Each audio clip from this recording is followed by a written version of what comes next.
I am Steve Bogart with Atlona, Business Development Manager. We're going to be talking about digital accessibility today. Cecile, you want to introduce yourself? Sure. I'm Cecile. I'm the instructional technology lead of a unit in Northwestern's liberal arts college called the Media and Design Studio. Steve and I are going to give you an overview of topics pertaining to digital accessibility, which will be followed by a case study of a campus-wide web accessibility initiative presented by Jim Stachowiak, who is the Accessible Technology Strategy and Operations Lead in the Accessible NU unit of Northwestern University. So, a note about this session, because we are online, we're on Zoom. We have enabled the captions, and I am also going to just drop the slide deck as a PDF into the chat. So if you want to follow along in this manner, you're able to do that.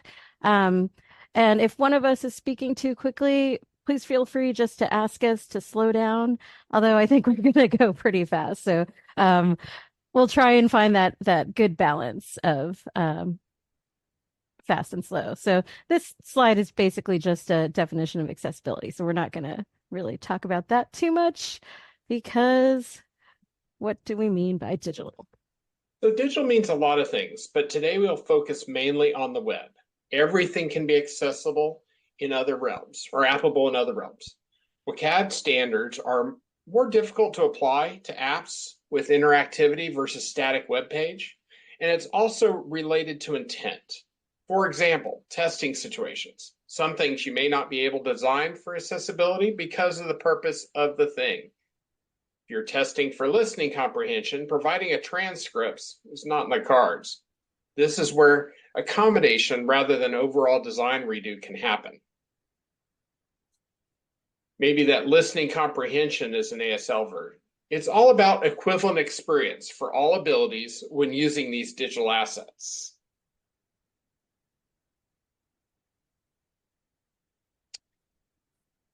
So our goal today is finding a balance between aesthetics and function. Everything we talk about today is about making your content more understandable and legible, providing multiple modes, allowing people to consume in the way that works for them. Users vary. Focus on general recommendations. Can't be too distracting versus need to have rich interactions and aesthetics. Okay, so what are the legalities? I'm not a lawyer, but so at the federal level, Section 508 of the American Disabilities Act applies only for federal agencies and those who contract for them. The ADA has 5 titles that are applicable to digital accessibility, and so those 5 are employment, state, public, telecommunications, and miscellaneous. But there's not yet one that is specifically a digital technical title. However, if ever there is a lawsuit pertaining to digital accessibility, they will mention WCAG, which I'll talk about in a second. And then, and also the Department of Justice and Department of Education have been pushing, and potentially soon there will be a new regulation falling under Title II that will specifically apply to digital. They have put forth a rule, a proposal for a rule. And so, who does this rule impact? Oh, wait, I think I went too far. Sorry, proposed rule. Right. So the proposed rule is I'll just read it. Digital assets, so websites, mobile apps, and digital documents and experiences will need to conform with the Web Content Accessibility Guidelines, so WCAG, versions 2.1, levels A and AA. In addition, the rule will apply to publicly available content assessed via the web, including video and audio, social media posts, and third-party experiences a public entity chooses to provide services to. So the proposal provides exceptions for some types of content, including unchanging archived materials on a website. So again, it's about like intent of what that content is for. Okay, so who does this ruling impact? Basically everyone in this room. Um, So public schools, community colleges and public universities, public libraries, and organizations that sell technology to these entities. So that's pretty much everyone, I think, in this Zoom right now. So uh, Manufacturers too. yes. So it will, once this rule is in place, will affect everyone. So enforcement, it's not yet published yet, so it's not yet enforced because it's not real.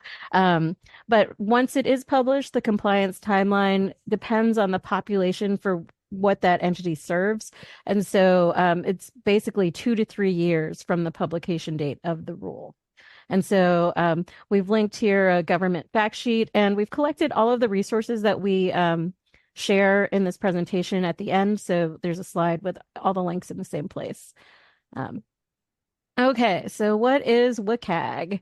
And so we talked about this in our last session, but WCAG are the standards that the government will hold us to. It was made by W3C, which is the World Wide Web Consortium, which is an international organization that develops standards for accessibility, but also things like internationalization, privacy, and security on the web. And their group, the Web Accessibility Initiative, are the ones that drafted WCAG. So the main thing is we're on version 2.1 is what they're using as a standard. And you can see levels A and AA. So what do those levels mean? It's the levels of conformance. So A is the lowest conformance level measure, and AA is mid-range, and AAA is the highest. So it's the difference between like we provided captions versus we have somebody signing. And for yeah, basically so it's just how many modes are you giving people to access your content. And so WCAG is based on the POUR model. So perceivable, people can get the information into their brains. Operable, people can interact with that content.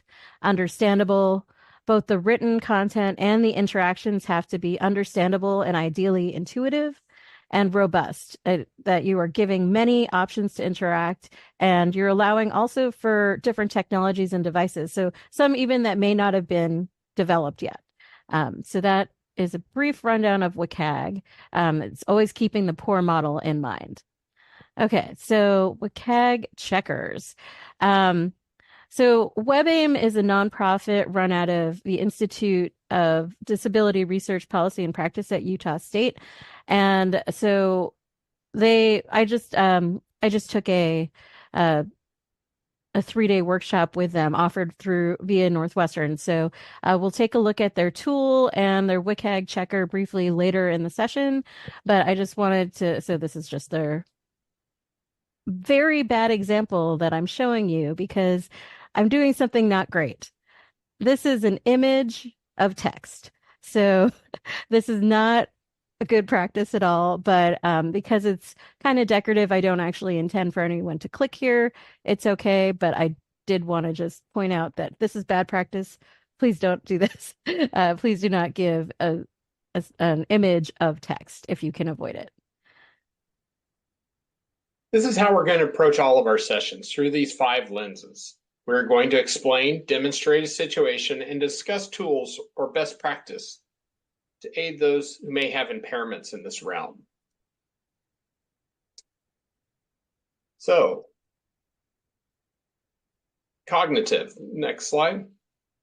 We're not going to go to this page because it may either bring you back to your MySpace or maybe just envelop a seizure. So we're not going to do that. Go scan the QR code, click on the link if you so want to. But it has flashing lights, moving elements, lots of colors, very pretty, like you did your MySpace, but maybe not the way we want to do it today. I've dropped it in the chat too if somebody wants to give themselves a seizure. That's there. Right. Consensus data points to cognitive impairments being the largest disability group.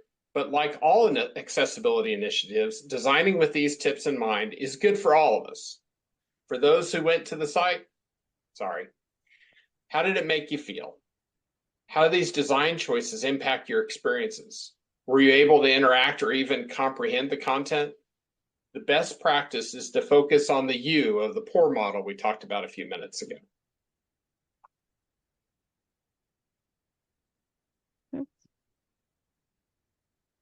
I went too far. Oh, I skipped one.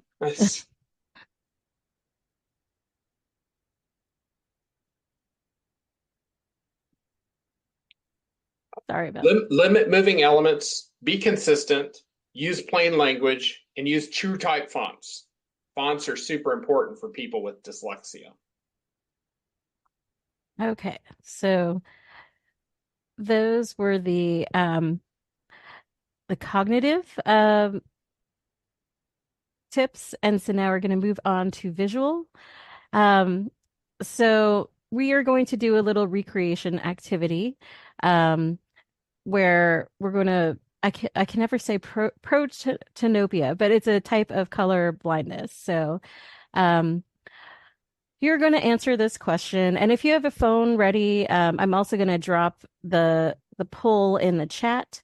Um, you are going to let us know which of these bananas are ready to eat. A and B, or neither.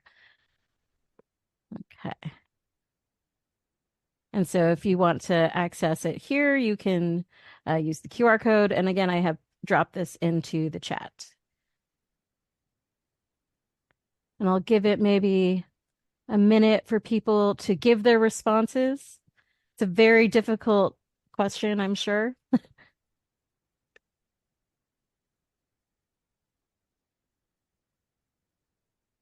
And I think we might be ready. Are we ready? Do we think we're ready? Let's see what the results are. What do people respond? A and B. Okay, 67%, 70% of us are saying A and B. Okay, that's lovely to hear. I'm going to see what these bananas are actually like.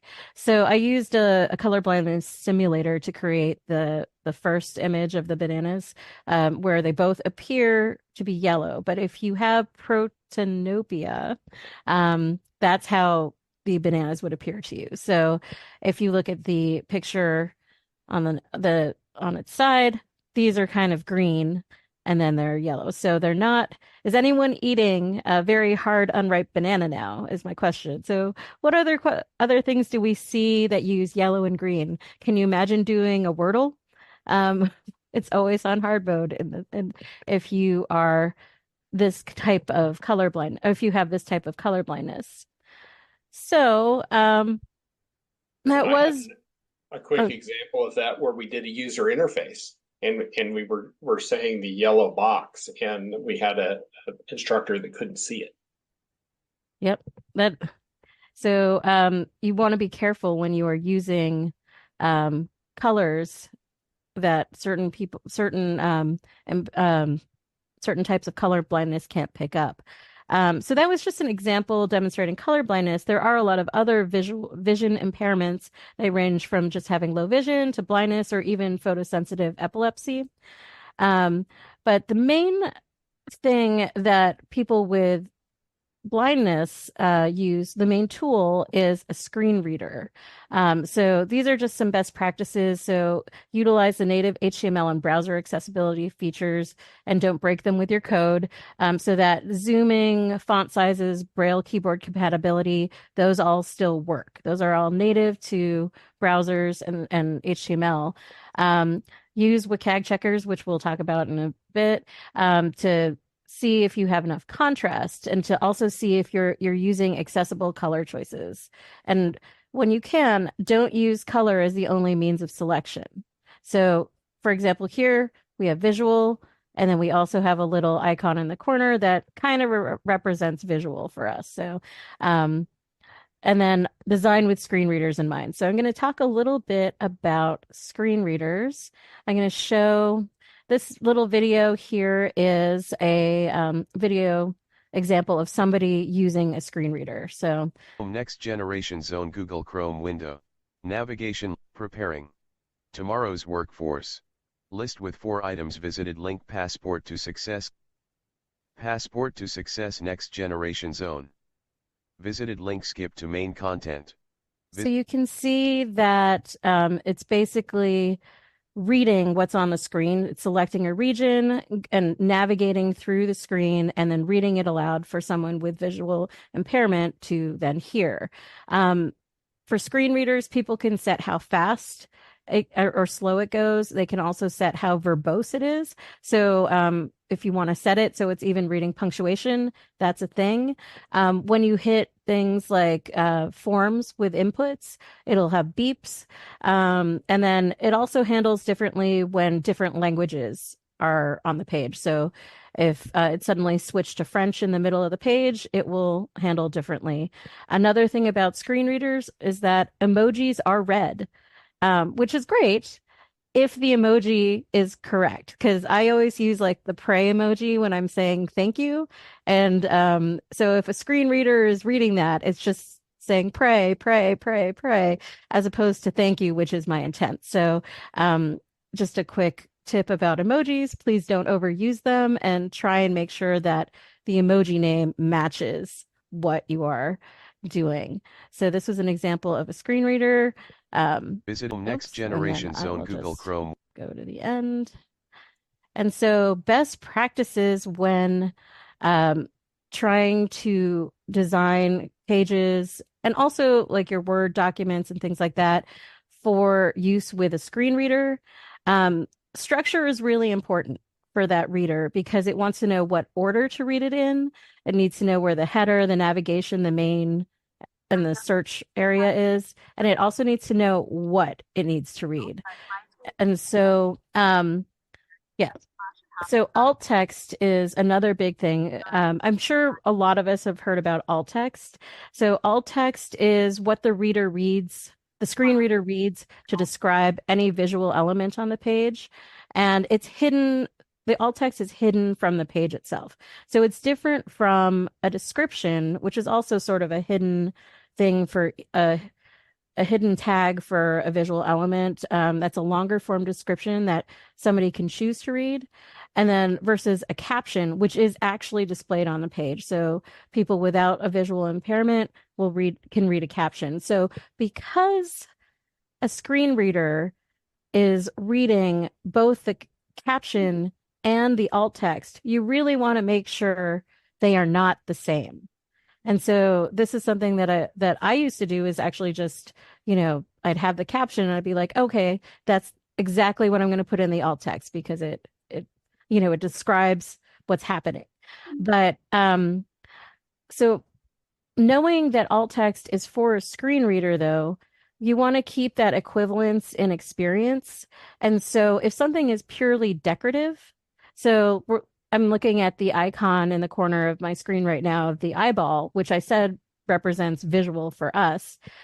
I can actually use null as my alt text. And so this blew my mind when I learned this because I constantly had heard you must have alt text, you must have alt text. And what I didn't realize was that null or using 2 quotes just to indicate the empty space is valid because you wouldn't want the screen reader to read visual and then visual because it's not providing any additional context to somebody who is using a screen reader.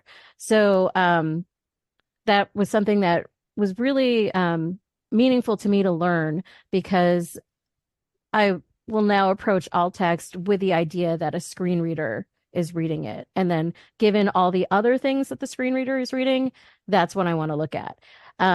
Also, keep in mind, alt text isn't just for people using screen readers. This will also appear as text if you're in bad Wi-Fi and the picture is broken and it's not able to load. So having alt text is very important if it is important to the content.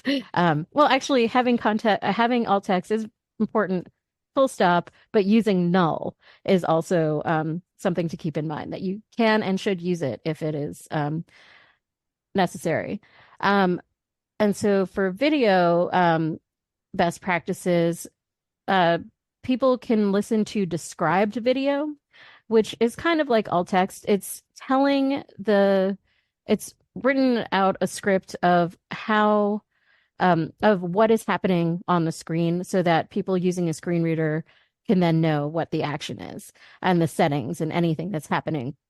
And so because if you're doing a Hollywood movie, you might not want to do something called integrated described video because it might not sound natural. But if you're doing a corporate video, maybe you do want to think about incorporating integrated described video if it's applicable, which is basically baking into the script. Oh, thanks for handing me that banana. Um, as part of the script so that the described video doesn't need to include person hands person the other person a banana. So it just cuts down on the things that a person using a screen reader needs to use. And so I just wanted to also show the Wave tool, which is the WCAG checker from WebAIM. There are a lot of checkers out there. This is just the one that I was trained on. So this is the one I'm showing you. And so it has a summary. You can plug in a web page and it has a summary of the kinds of things that WCAG would be concerned with. So there are 8 errors, 2 contrast errors, 21 alerts, 43 features, 48 structural elements, and 0 ARIA tags. So errors are things that should be remedied based on WCAG. Contrast errors are things that you could look at with a contrast checker. Alerts are not necessarily problems. They're just something because it's so dependent on what your content is and what your intent is for you to look at and see, like, is this working in the way that is accessible? Features are things that you're doing great at, and structure is things like headings and elements like the links and things like that. And ARIA are tags that can overwrite and not add to existing tags. So, can anyone guess what website I plugged in to get to this? I'm gonna quickly just show you. So this is the Wave tool. I plugged in the web address and I plugged in the ETC homepage. And so here it is, 8 errors. And so if you click on details, it'll tell you what the errors are. And the alerts again, redundant link, things like that. Features, we're doing great, 43 of them, and then structural elements. The one thing I wanted to really point out was the order. So this is the order in which a screen reader would read. And so you really want to pay attention to using heading 1 versus heading 3 if heading 1 should be read first, because it will go in that order. And then structure shows you how things are organized structurally. And then contrast has a link to another checker. They also have separate checkers and yes. So that was the ETC webpage as shown through the Wave tool, which is WebAIM's WCAG checker. Okay. All right, now we're going to get into auditory, and we're going to start with a video that kind of highlights some of the auditory challenges we run into. I'm just going to hit play. Hey Steve, thanks for joining me today. I'm excited to get the opportunity to walk you through a quick demo of our latest products later this week. Hey Evan, looking forward to it. Hey, just to warn you, this demo is going to be intense. Okay, I'll be ready. I don't get flustered by CEOs or deans of colleges. Hey Steve, thanks for joining me today. All right, so obviously I don't have a meeting of the minds, but how would you prepare for this meeting? What would you do? Go to Slido, put in what your interpretation of the video was. I also dropped the Slido link in the chat if you want to access it in that way. Maybe I will also.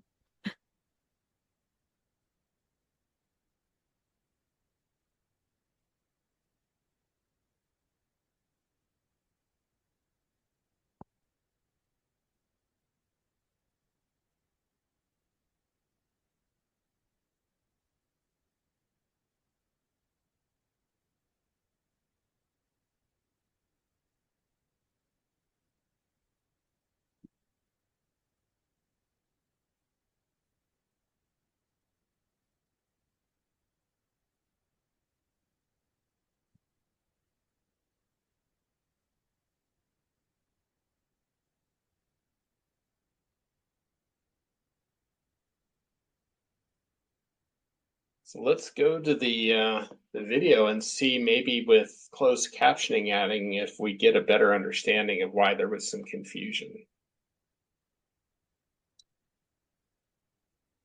Okay. Hey, Steve, thanks for joining me today. I'm excited to get the opportunity to walk you through a quick demo of our latest products later this week. Hey, Evan, looking forward to it. Hey, just to warn you, this demo is going to be intense. Okay, I'll be ready. I don't get flustered by CEOs or deans of colleges. Hey, Steve. So yeah, it was actually a demo that I did with a dealer, and it was out at Fort Hood, and it was in the desert. So initially, I had no understanding of what it was going to be. Closed captioning definitely would have helped me out on this one. Oops. I have been going too quickly through. Sorry.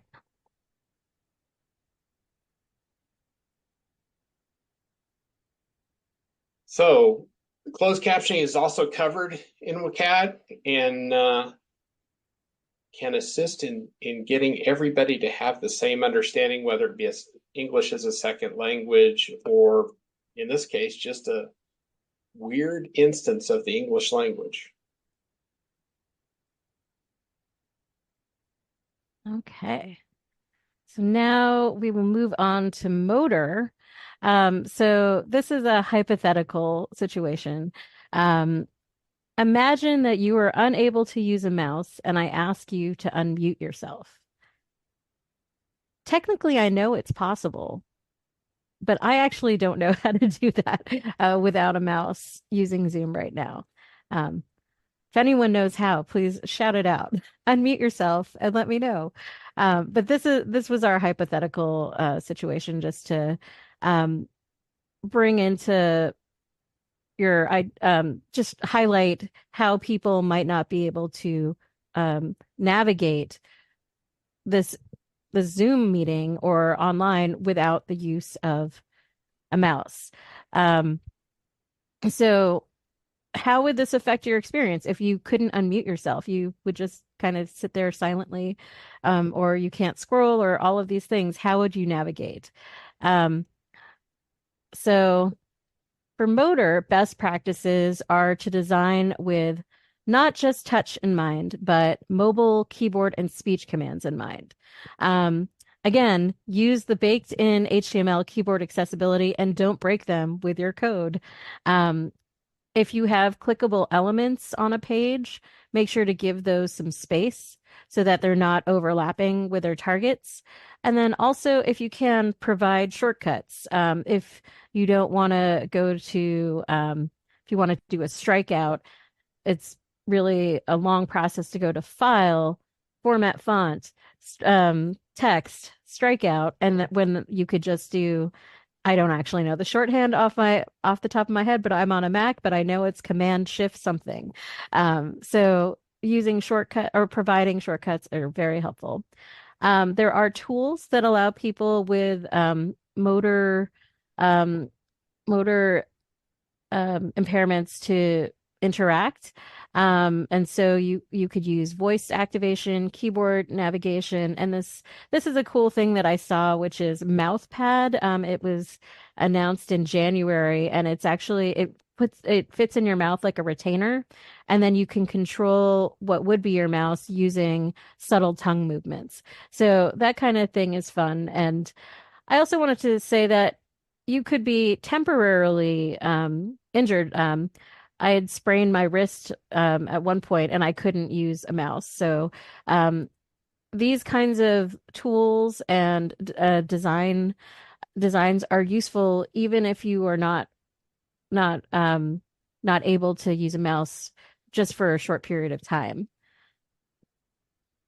Really quick, I'll jump in. If you press and hold the space bar, it becomes like a press and hold like microphone, like press to talk mic. Oh, for Zoom?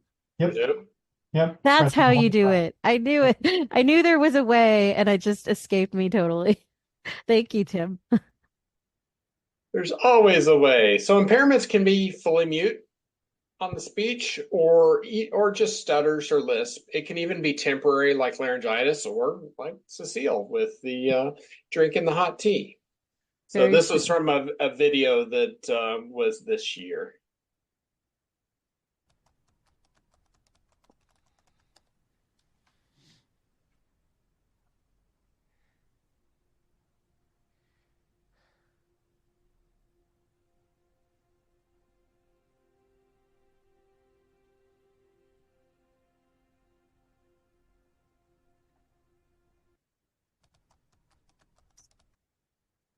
So being on the web is actually allowing people with speech disabilities to communicate, which is great. Text-to-speech generation is a great tool.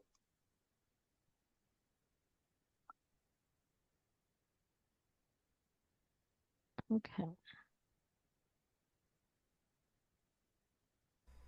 The first speech synthesizer I had was almost unintelligible. But then I got a speech synthesizer, which was designed for a telephone directory service. That voice was very clear, although slightly robotic. It has become my trademark, and I wouldn't change it for a more natural voice with a British accent. I am told that children who need a computer voice want one like mine. So that's our overview of digital accessibility. I'd like to introduce. Okay, so Jim's Zoom froze. So I told him to log out and log back in, or quit Zoom and come back in. So we'll see if that works. Turn it off and turn it back on. Everything Exactly. Exactly. So hopefully we will have him back. But in the meantime, if anyone has any questions about anything we've talked about, I can also show the WCAG checker a little bit more, if that is. I want to go back to your banana picture. Oh yes, let me pull up and just talk about color vision impairment in general. It affects men more than it affects women. And I would wager that everybody on this call knows at least 2 people that cannot see colors the way that the majority of the population can. And it's one of those disabilities that's pretty invisible. I work with a gentleman who is impaired that way. And he many times is frustrated because people will tell him to drive and turn at the blue house. And in the back of his mind, or when he gets to the street, he's thinking, these houses are all gray. There are no blue houses. Yeah. One of the things I do when I do drawings, I use color to denote various areas. And I will also add a border around the color, and I will use a different type of a dash or maybe different weight lines to indicate the different areas. So somebody that can't see color or discern color will be able to know the differences. Yeah, I always like to use icons. So it's never using color alone. So that's kind of like your dashes. Never using color alone to make a distinction. And that's where the alt text comes in handy too, because many times a tooltip will come up under your mouse. Yeah, I see that in user interfaces a lot, especially when we get into the collaboration classroom where you're trying to break it up into groups or send a video to group. A lot of manufacturers will use that as a color, and there's not always the best way to break that up.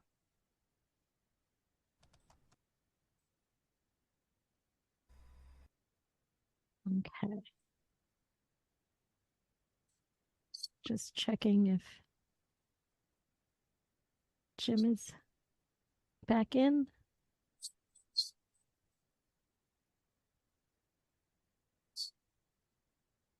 Not yet. Does anyone else have any comments about anything else that they've seen today? When When you were talking about the descriptive audio for movies, Yes. where there's a constant dialogue, somebody's saying what is going on. Is there an analog for something that is audio only? Audio. And I suppose there is, in that you could use a screen reader for Yes. captioning. Okay. Yeah. Anyway, I guess I'm done filling time. No, I think Jim is here on his phone, right? Is that right? I am on my phone. Yes, I am very sorry. I'm sitting here listening to the whole thing, and as soon as it comes time for me to talk, I get a Zoom freeze, and so I've been scrambling to try and get on my phone, and I think it looks like I'm there, so I'll take it from here. Okay. I'm back on Zoom. I may be able to share some things on my screen as well, but hopefully you can all hear me and we are good to go. So Cecile asked me to come and talk a little bit about some of the things we're doing at Northwestern. One thing in particular about how we're handling course sites. We've been trying for quite a while to make sure that our course sites were accessible, and we're not getting through to instructors on what to do. So a couple years ago, we started something that we called the Mission Accessible Challenge, where we said, look, we've got to highlight 7 easy things to do that people can knock out on their own, that they understand it's not going to be too overwhelming to them.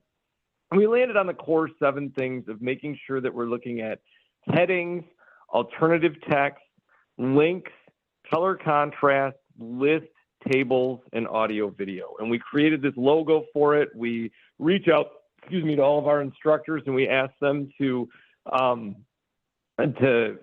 follow this challenge, and we'll provide support. And it was working okay. We were getting some folks to do it, but then we figured, we've got to have a way that we can track this data and that we can have somebody easily be able to fix it within their site. And Cecile had showed you the Wave tool earlier today a little bit.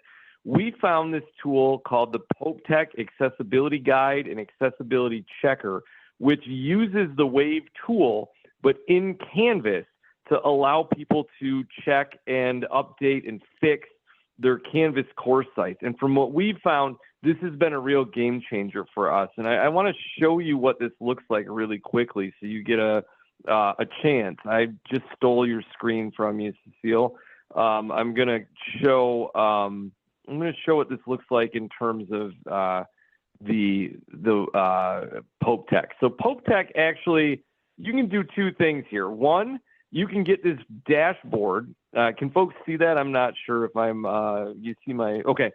So you get a dashboard that shows you how many errors you have per course, how many alerts you have per course. This, what I'm showing right now, is for the entirety of Canvas at Northwestern. So starting this spring, we have 4.8 errors per course, 56.7 alerts per course.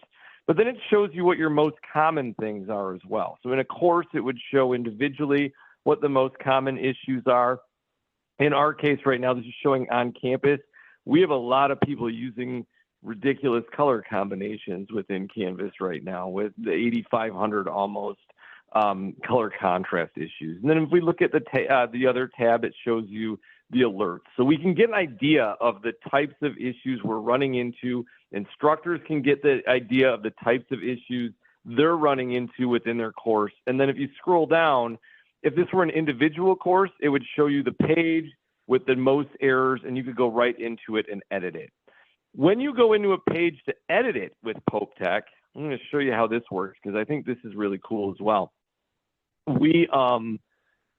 The PopeTech button shows up down at the bottom here. This is a PopeTech Accessibility Guide. I just want to point out the Canvas Accessibility Checker is finding 14 issues on this page. The PopeTech tool is much more robust. If I click that, you're going to see this has found 23 issues on the page. Where you have when you have the Canvas Accessibility Checker is not designating between alerts or alerts and errors. It's just showing all potential issues. This designates alerts and errors. We really like this tool because the way that it lays things out is very similar to the way we did with the 7 core skills. You can see them all built in right here: headings, alt text, links, contrast, tables, lists, and documents and videos.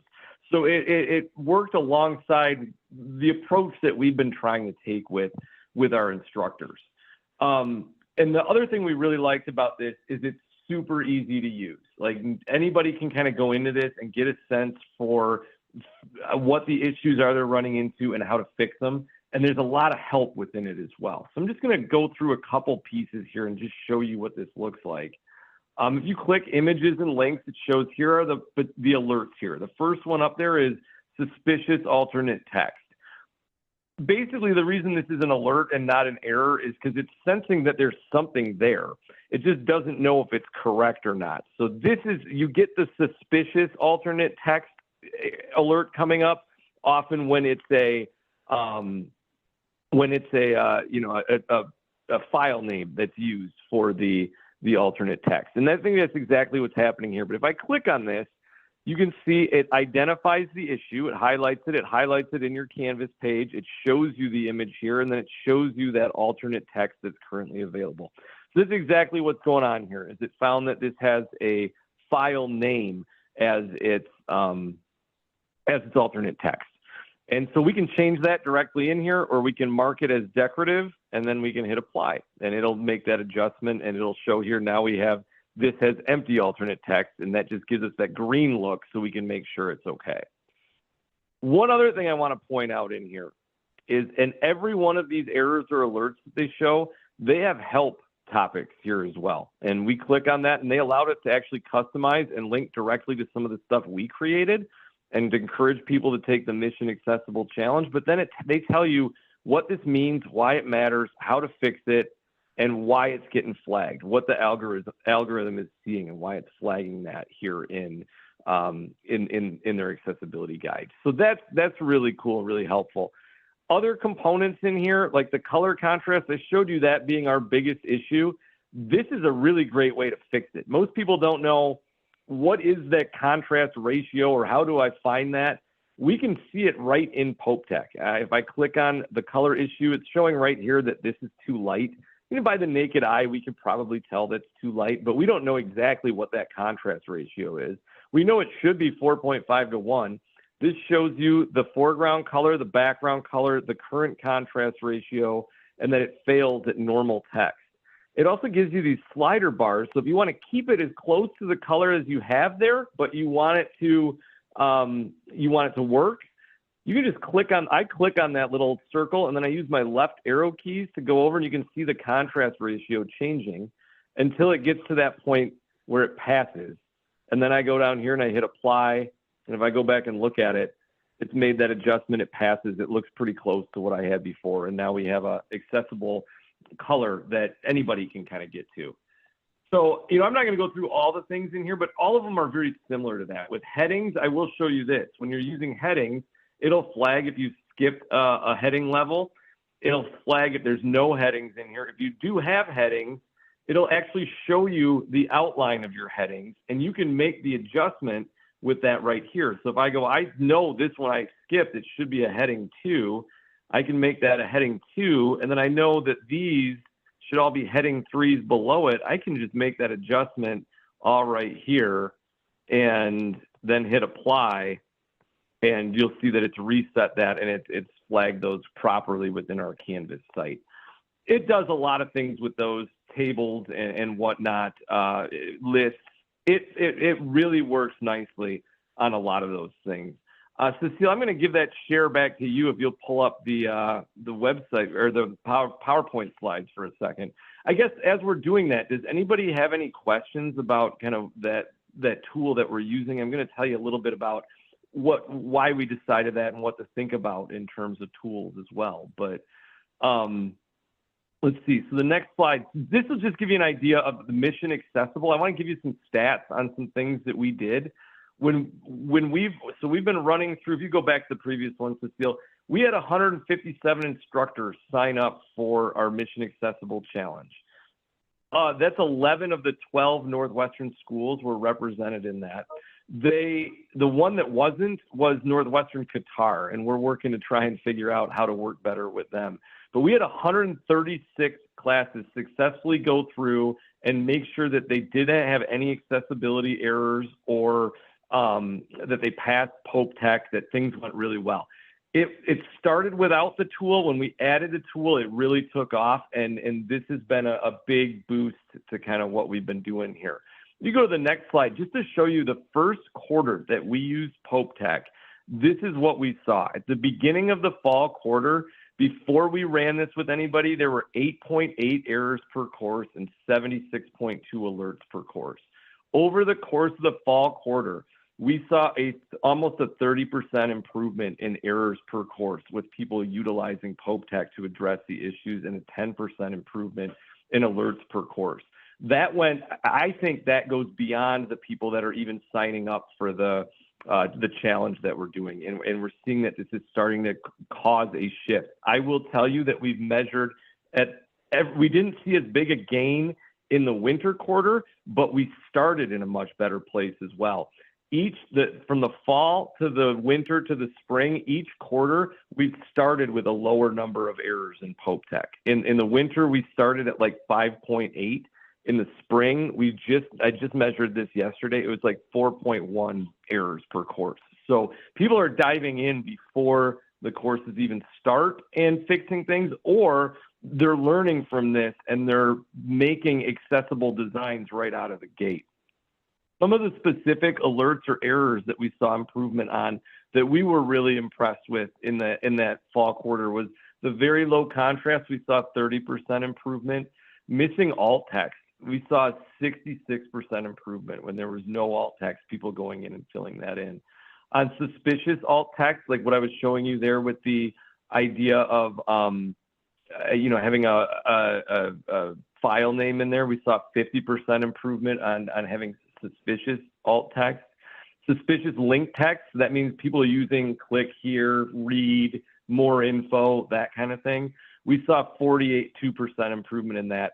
12% improvement in missing heading structure. That's a little bit misleading because not every page needs a heading. We have a lot of pages that are announcements or assignments that are one paragraph, and they have a heading because they have a title heading, but they don't have any other heading, and they don't need one, but it still gets flagged as an alert there.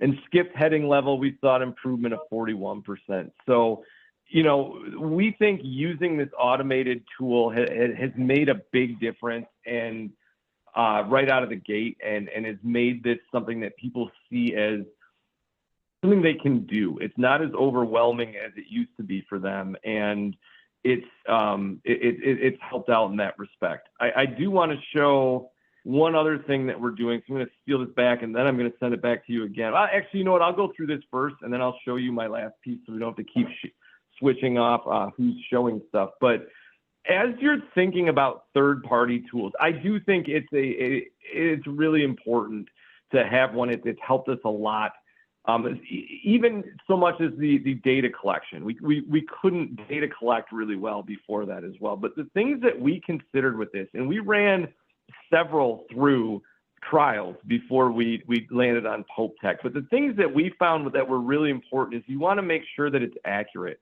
Does it address what you're looking for? And in our case here, we were looking for something that accurately addressed each of the 7 core skills. And to us, this works the best in terms of that. We want to make sure it's not false flagging things. It's not false. It's not saying that something's good when it is okay accessibly when it's not, or that it's flagging things that are accessible and saying that it's not accessible. You want to watch for those. And for us, Pope Tech didn't do much of that. We thought it was pretty accurate. The biggest key for us, though, was the ease of use for the end users. We want to make sure that they were easy. Things were easy to understand. Terms that were in there were easy to understand. The fact that they were using the same terms as we were was really helpful. We wanted them to have easy access to help, and that was built in there pretty easily. And we wanted everything to be done in context. We looked at other tools where it would flag errors, but it wouldn't show you where that was in the Canvas content itself. You had to go back into it to fix things. And we knew people weren't going to do that if they were bouncing back and forth. You had to be able to fix things in context in what you're doing. So that was important to us. The data was a huge piece. You want to have access to data, I would think, if you're going to use one of these tools, so you can track how you're doing and target areas where you need improvement. Customer support is another huge thing. I think that goes without saying. You want somebody that's responsive to you and meets your needs and is willing to work with you on things. And these guys have been great with us. You know, we have questions or we want, like I showed you, they allowed us to customize some of their help documentation in there for Northwestern. That was a big help. And I think ultimately when you're looking at something like this, you want to make sure that it's a cultural fit as well. You know, there was another tool. One of the things that people kind of say they don't necessarily like about Pope Tech is that it's not in your face, that it's not showing you in your rich content editor before you even hit the button, like what the errors are in there, and that's not driving people to do it. For us, that didn't really make sense at Northwestern. People didn't want that to be in their face. They wanted to be able to go and find it if they had to, but they didn't want that screaming at them all the time. And so maybe that's something that works at your institution, but you've got to think about the culture of your institution as well when you're trying to come up with what your third-party tool is going to do and how it's going to meet those needs. So like I said, Pope Tech's been really great for us. It may not be the right solution for everybody, but it's helped us make a difference. And I want to show you one other thing in terms of mission accessible. One of the things that we've done that I think has helped continue to push this forward is created a way to recognize people. So if you complete the challenge and you register for the Mission Accessible Challenge, we will put your name and course on our Mission Accessible Wall of Fame. And you can see as I scroll through this, how many people have completed this. And I think having that recognition piece where it's shown online, where we say, you know, these people have been verified as having done this, we alert all of the deans and department chairs of the people in their areas that have finished. You see multiple name, the same name on your multiple times because this was like the fall quarter and this was the winter quarter. So sometimes that, you know, they get put up there for multiple quarters, but this has been really helpful too. People like to get on this and like to be recognized, and having this as something to point to has increased a lot of the visibility of this program and had us working toward where we want to be with digital accessibility and course sites. So we're not where we want to be yet. We got a lot of work to do, but Mission Accessible and Pope Tech really kickstarted our work and started moving us in the right direction. Does anybody have any questions? Yeah, I have a question about the headers. Why? I guess I don't understand enough about what headers do and why the numbers are important, whether it's header 1, 2, or 3. Can you explain more about that? Yeah, sure. So the heading structure is really for screen reader users, right? Like if you're using that, many screen reader users, they will get to a page and they don't necessarily want to read everything on the page. Just like you and I don't necessarily want to read everything on the page. We want to zero in on what's important and what we need to get to. And so a lot of times what they'll do is they will try and look for a list of the headers on the page. So if you use headers, they can pull up a list and it'll say header 1, this, header 2, this. And so you'll know header 2 is a subsection of header 1. So it gives you just kind of an opportunity to listen to what the layout of that page is and figure out what the important piece to you is that you want to go and listen to. So you don't have to listen to the entire wall of text there to get the stuff that you want out of it. That's the kind of short explanation of how that goes. I hope that answered your question. Is there somebody else you can think that one of us can reach out to, or should we just wait for Dell? Yeah, we can check with them again because we'll be dealing. Anybody else have any questions? Yes. By any chance, is Pope Tech able to see if a video has captions? It does not yet. I was actually just talking to them at the most recent conference that I was at over at CSUN, and they said that is high on their development list. That's the next thing they're working on, is flagging whether or not a video has captions and whether or not they're working on making sure that they're correct captions as well. It will flag that there's videos in your site, but it does not flag if they have captions. Thank you. Yep. sorry for my technical issues, but I think we rebounded okay and got through that.